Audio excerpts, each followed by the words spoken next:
A single black father welcomed a young woman into his home for just one evening, not realizing she was the child of a wealthy tycoon.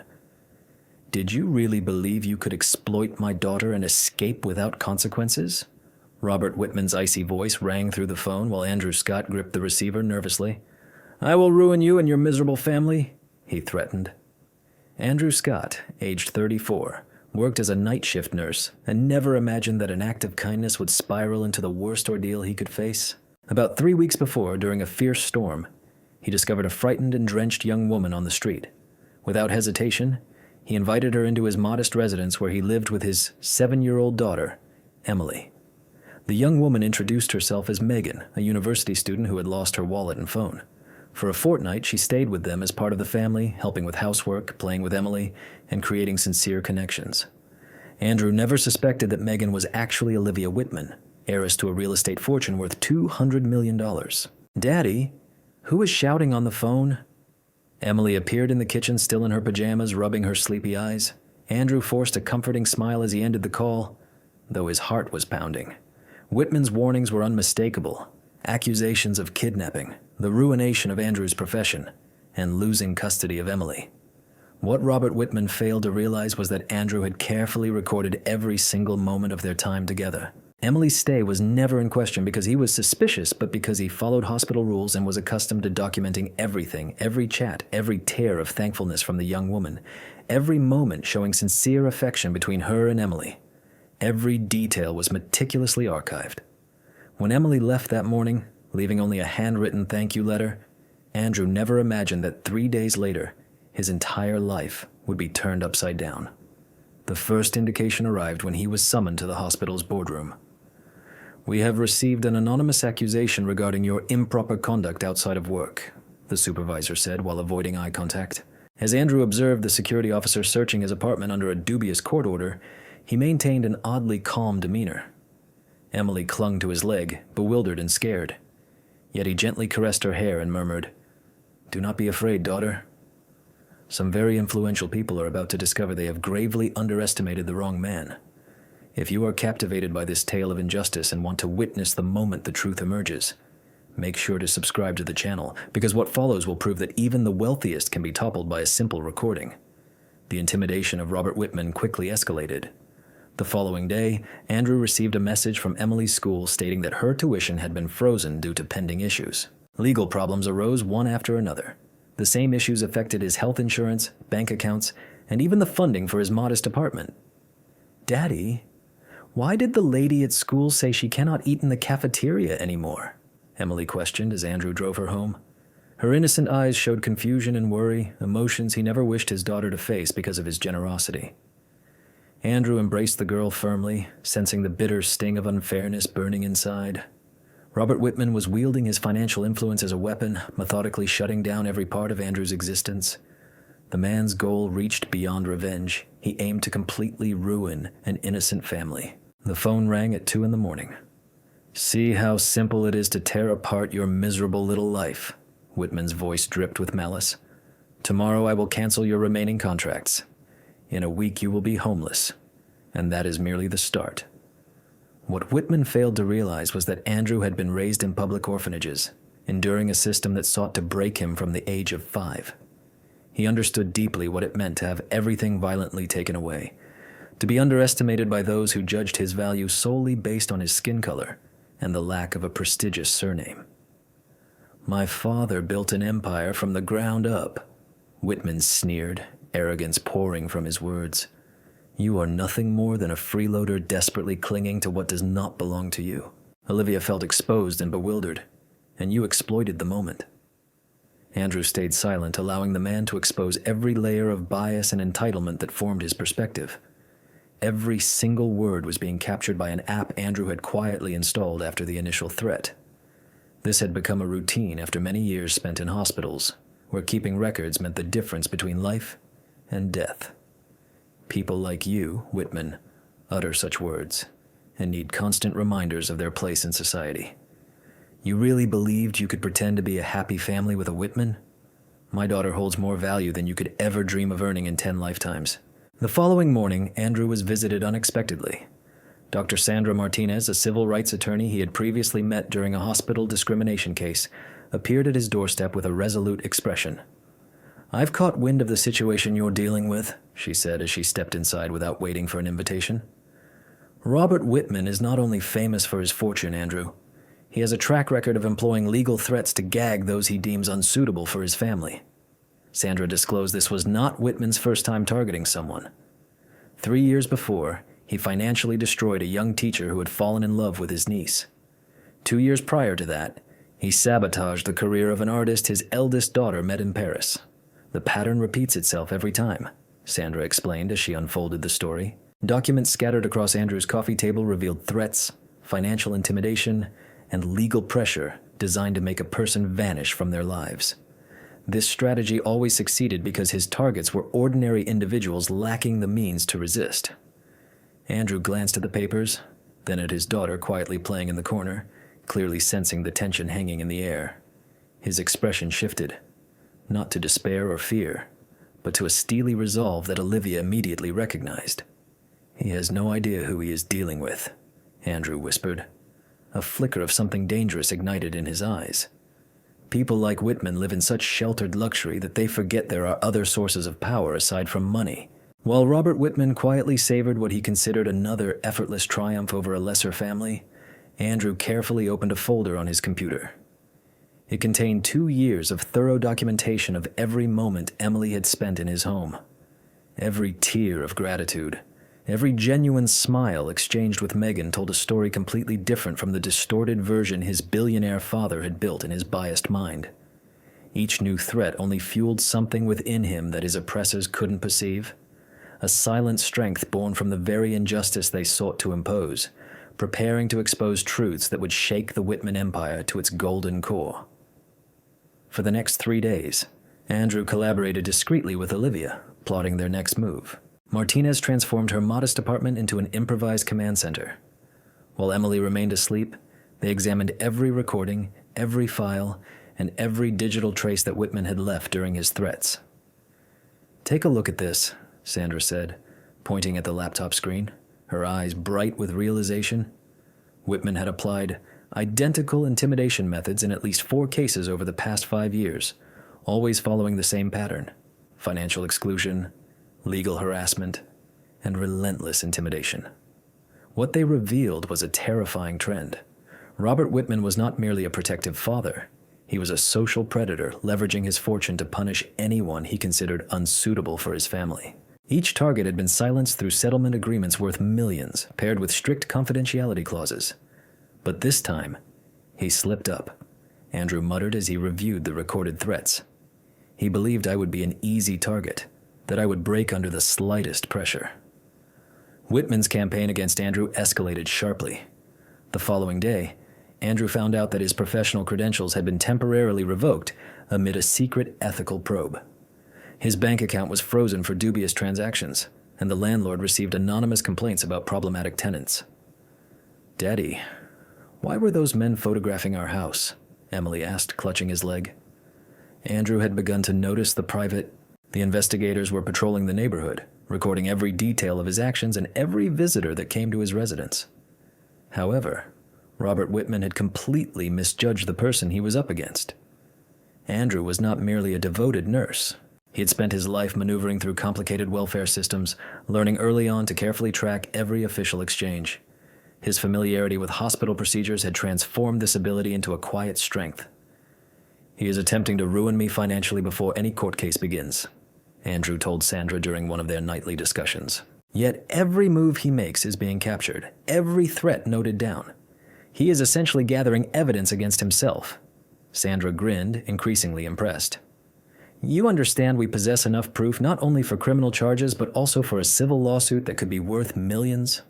The turning point occurred when Andrew got a direct call from Olivia Whitman, the first since she had left. Her voice was thick with tears and hopelessness. "Andrew, I need to speak with you. My father is saying awful things about you and Emily. He is planning something dreadful." She hesitated, struggling to find words. "He has employed people to plant false evidence in your home." Andrew felt a chill spread through him, though his tone stayed steady. "Olivia, are you safe?" Where are you right now? I'm hiding in his office. I overheard him talking on the phone. He's going to try to accuse you of kidnapping and worse crimes. Andrew, you must get out of there. Get Emily out of the city as soon as possible. Andrew glanced at Sandra, who had overheard the entire discussion through the speakerphone. She gave a subtle nod, silently confirming she was recording everything. Olivia Whitman, listen carefully. Avoid any actions that might endanger you. However, if you can, try to gather proof during these talks. I have been doing that for weeks, she whispered. I already have recordings, emails, and messages. Andrew, my father is not only harsh, he is dangerous. He has destroyed so many lives. The call suddenly ended, but this shocking disclosure shifted everything. It was no longer just Andrew and Sandra facing a mighty billionaire. They had someone on the inside, a trusted source with direct access to Whitman's secrets and evidence. That evening, Andrew tucked Emily into bed, noticing a calmness in her he had not seen for days. She looked at her father and said, "Daddy, you seem less anxious today." He gently kissed her forehead and replied, "Sometimes, sweetheart, when very bad people try to harm good people, they end up harming themselves. Daddy is just waiting for that to happen." Meanwhile, in the kitchen, Sandra arranged the documents with a precision that impressed Andrew. "Do you understand what we have here?" she asked, gesturing toward the stacks of proof. "This is not merely a case of harassment or threats. It reveals a criminal scheme involving conspiracy, extortion, and abuse of authority." Andrew nodded, but his expression showed something more profound. "Sandra, I've spent my entire life being underestimated," he said quietly. "Life controlled by teachers, by employers, by a system that saw me as just another young black man without a future. I discovered that the best way to defend yourself is not to respond with anger. Instead, it is to allow others to expose their true nature. And Whitmore is revealing far more than he understands," Emily agreed, smiling. While they put together the final pieces of evidence for the night, Andrew received a message from an unknown sender. It was Olivia. "Tomorrow at 10 o'clock in the morning, he is going to plant drugs in your house. I have a recording of him giving the order. Do not be there." Andrew showed the message to Emily, who immediately started making phone calls. "Let's transform his trap into our greatest win," she said, her eyes bright with resolve. For a moment, when Andrew glanced out the window and noticed the investigators still patrolling his street, anyone might have assumed they were witnessing yet another straightforward triumph for a billionaire against an ordinary family. But anyone paying close attention to the calm smile on Andrew's lips would have realized this was not surrender. It was the silent assurance of a man about to use his oppressor's arrogance as the very tool for his downfall. At 9:45 in the morning, Andrew sat composed in a van parked 3 blocks away from his house, observing numerous computer monitors showing live feeds from every room in his apartment. Emily had arranged for a professional surveillance system during the night.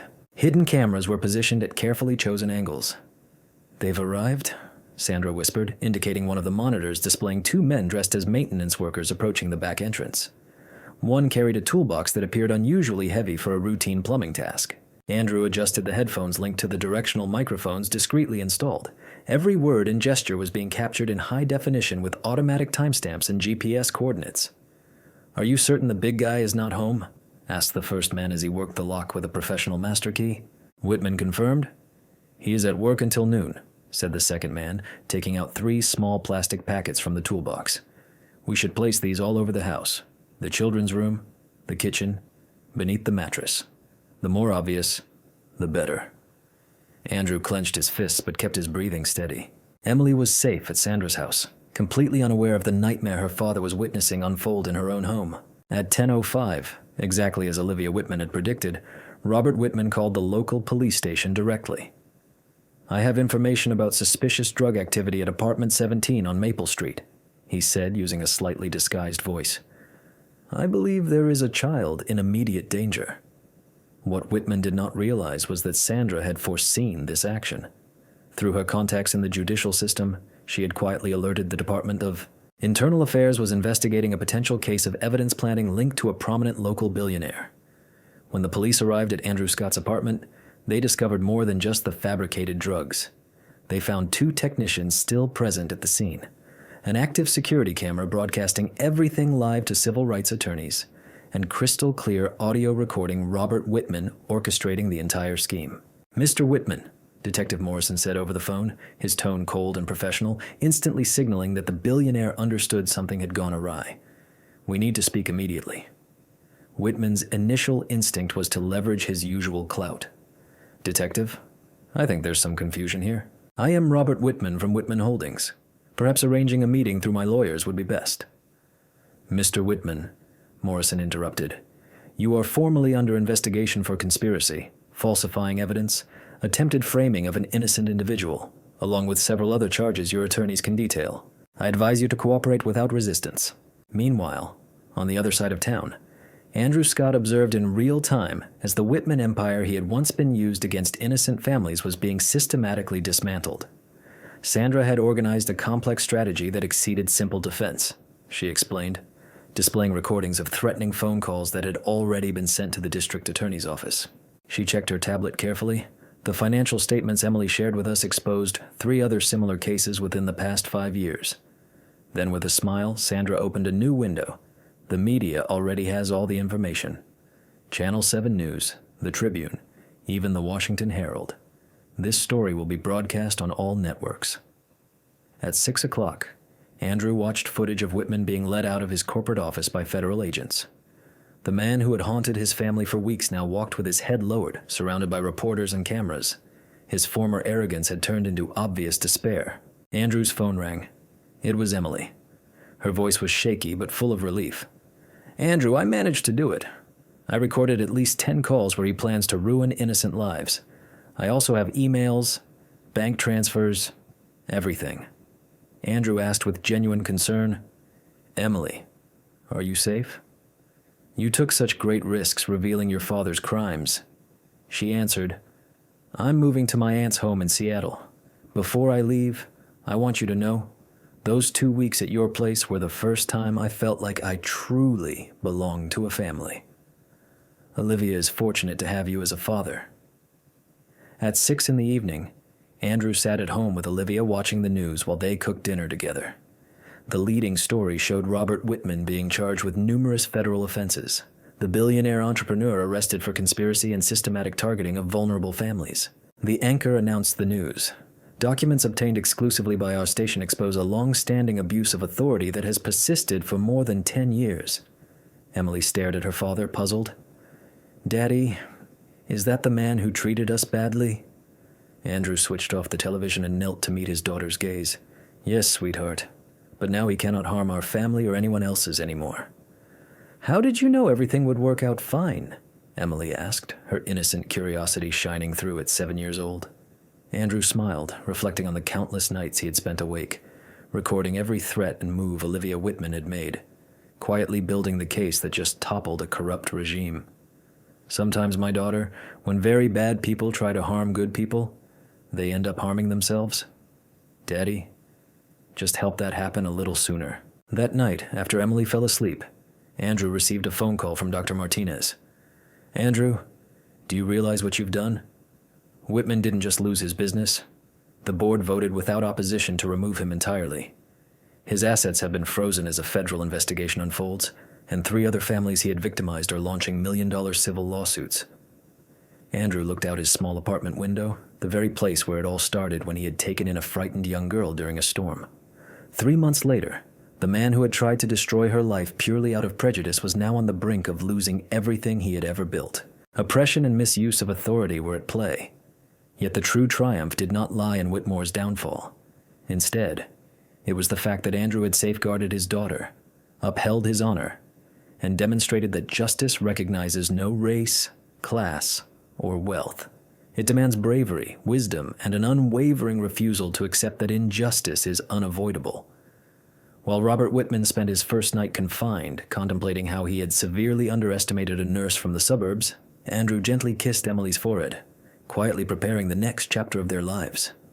When the storm settles, it is time to rebuild everything stronger than ever before. Half a year after the fall of the Whitman Empire, Andrew Scott found himself in a new office. No longer cramped in the modest apartment where everything started, he now occupied a large, well-lit space that symbolized a complete change in his fate. His desk was scattered with contracts, job proposals, and invitations to deliver lectures at universities nationwide. "Dad, have you seen this?" "It's in the newspaper again," Megan burst in, holding the morning issue of the Tribune.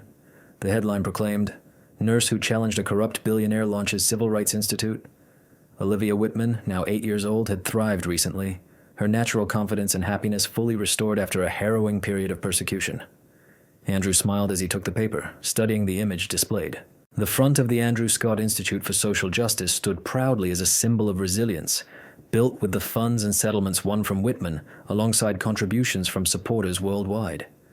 What started as a simple act of self-defense transformed into a widespread movement challenging corporate misconduct and abuse of authority. "Dr. Martinez is here," Emily announced, indicating Sandra's approach through the corridor, carrying a pile of papers. The attorney had become not only his colleague at the Institute, but also one of the nation's most esteemed civil rights defenders following the Whitman trial. "Andrew, we have updates about our friend," Sandra said, settling at the table with a look of restrained satisfaction. Robert Whitman was officially declared bankrupt yesterday. The remainder of his possessions were sold at auction to compensate the families he had wronged. Andrew nodded quietly, reflecting on the past few months as he closely observed the methodical collapse of Whitman's world. First, criminal charges resulted in a prison sentence of 3 years. Then, civil lawsuits wiped out every cent of his wealth. Lastly, total social estrangement followed, as former friends, business partners, and even relatives distanced themselves once the full scope of his offenses came to light. "He has tried to reach me again," Sandra continued. "This is his 3rd letter this month. He keeps attempting to strike some sort of deal, offering information about others. Powerful figures engaged in similar operations." Andrew gazed out the window of his office overlooking the park where Emily played pinball. "People like Whitman never truly realize their mistakes," he murmured. "They only regret being exposed." The phone rang, breaking his train of thought. It was an international call from Oxford University offering him a position as a professor in social justice studies, recognizing his groundbreaking research on institutional abuse of authority. Andrew had accidentally become one of the foremost experts in the world on how ordinary individuals can resist entrenched corruption. "Are you going to London, Daddy?" Emily asked, hearing part of the conversation. "Just for a few months," Andrew answered, gently stroking her hair. His mission was to teach others how to protect themselves when powerful people try to harm them. Meanwhile, on the opposite side of town, Robert Whitman sat in a cramped prison cell surrounded by newspaper clippings detailing his disgrace. Every headline served as a harsh reminder that he had severely misjudged a nurse from the poorest part of the city. His lawyers dropped his case when he was no longer able to pay their fees. His wife divorced him and relocated to another state under a new identity. His children refused to answer his calls. The cruelest irony was that Whitman, who had spent decades using his fortune to silence those he deemed beneath him, now relied on the prison system's aid for his most basic needs. The man who once possessed 3 grand estates now shared a cramped 6-foot space with a cellmate who treated him with the same disdain he had shown to vulnerable families. On that same Friday afternoon, Andrew received an unexpected visitor. Olivia Whitman, now going by her mother's last name Morrison, knocked on the door of his institution. She had transformed noticeably over recent months, her look revealing a newfound confidence and determination she had never displayed during her years as a privileged heiress. "I wanted to express my gratitude directly," she said as she settled in the reception area of the institution. "Not only for protecting me, but for demonstrating that there are people willing to stand up for what is right, even if it means sacrificing everything." Olivia shared that she had invested her remaining inheritance, the portion she preserved before her father's financial collapse, into creating a fund to aid families suffering from corporate oppression. She was now studying law and intended to dedicate her career to cases like Andrew's. "My father always told me that people like you were different, inferior," she admitted, her tears revealing years of inner growth. "It took me 22 years to realize the only one who was inferior was him, and I was for believing his deceit." Emily, who had just come back from school, entered the room and immediately recognized Olivia.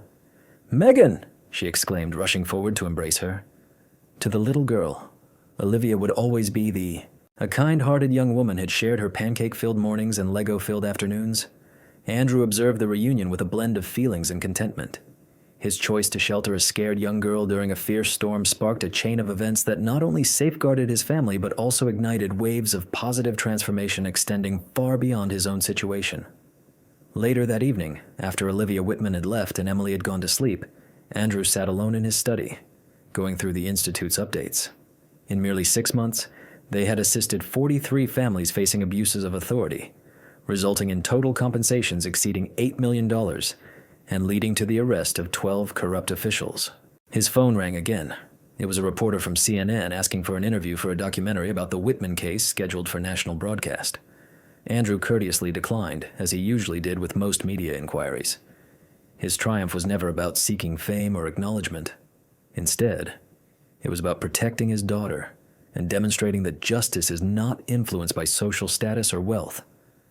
As Andrew closed his eyes that night, his final thoughts were not centered on Robert Whitman decaying in a prison cell, nor on the millions his institute was earning, or even on the prestigious invitations coming weekly from universities worldwide. He reflected on a stormy cold night, a frightened young woman in need of aid, and his spontaneous choice to open his front door. That straightforward decision to offer help changed everything. Kindness shown to a stranger became the cornerstone for everything that followed. Andrew learned that true revenge does not lie in ruining those who have wronged you. Instead, it means creating something so meaningful and impactful that any harm they attempted to inflict becomes utterly insignificant. Robert Whitman had tried to destroy a modest family, yet he inadvertently sparked a movement destined to safeguard thousands of other families in the years ahead. Emily slept calmly in her room, comforted by the awareness that her father was a man admired and respected by many. She would grow up understanding that real strength is not measured by wealth or the power of your adversaries. It arises from always choosing to do what is right, even when it demands the greatest sacrifice, especially when others believe you lack the power to stand firm.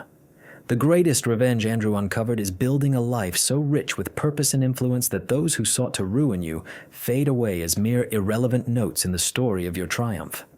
While Whitman wallowed in anonymity and defeat, Andrew recognized that each new family protected by his institute served as undeniable evidence that kindness combined with bravery and wisdom outshines corrupt privilege. If this tale of justice and resilience has moved you, remember to subscribe to the channel and activate notifications, because in reality, stories like Andrew's are everyday events demonstrate that anyone is capable of confronting injustice and emerging victorious, provided they possess the bravery to record the truth and the insight to transform hardship into power to defend others. Whitman didn't just lose his business. The board voted without opposition to remove him entirely. His assets have been frozen as a federal investigation unfolds, and 3 other families he had victimized are launching million-dollar civil lawsuits. Andrew looked out his small apartment window, the very place where it all started when he had taken in a frightened young girl during a storm. 3 months later, the man who had tried to destroy her life purely out of prejudice was now on the brink of losing everything he had ever built. Oppression and misuse of authority were at play. Yet the true triumph did not lie in Whitmore's downfall. Instead, it was the fact that Andrew had safeguarded his daughter, upheld his honor, and demonstrated that justice recognizes no race, class, or wealth. It demands bravery, wisdom, and an unwavering refusal to accept that injustice is unavoidable. While Robert Whitman spent his first night confined, contemplating how he had severely underestimated a nurse from the suburbs, Andrew gently kissed Emily's forehead, quietly preparing the next chapter of their lives. When the storm settles, it is time to rebuild everything stronger than ever before. Half a year after the fall of the Whitman Empire, Andrew Scott found himself in a new office. No longer cramped in the modest apartment where everything started, he now occupied a large, well-lit space that symbolized a complete change in his fate. His desk was scattered with contracts, job proposals, and invitations to deliver lectures at universities nationwide. "Dad, have you seen this?" "It's in the newspaper again," Megan burst in, holding the morning issue of the Tribune. The headline proclaimed, "Nurse who challenged a corrupt billionaire launches Civil Rights Institute." Olivia Whitman, now 8 years old, had thrived recently, her natural confidence and happiness fully restored after a harrowing period of persecution. Andrew smiled as he took the paper, studying the image displayed. The front of the Andrew Scott Institute for Social Justice stood proudly as a symbol of resilience, built with the funds and settlements won from Whitman, alongside contributions from supporters worldwide.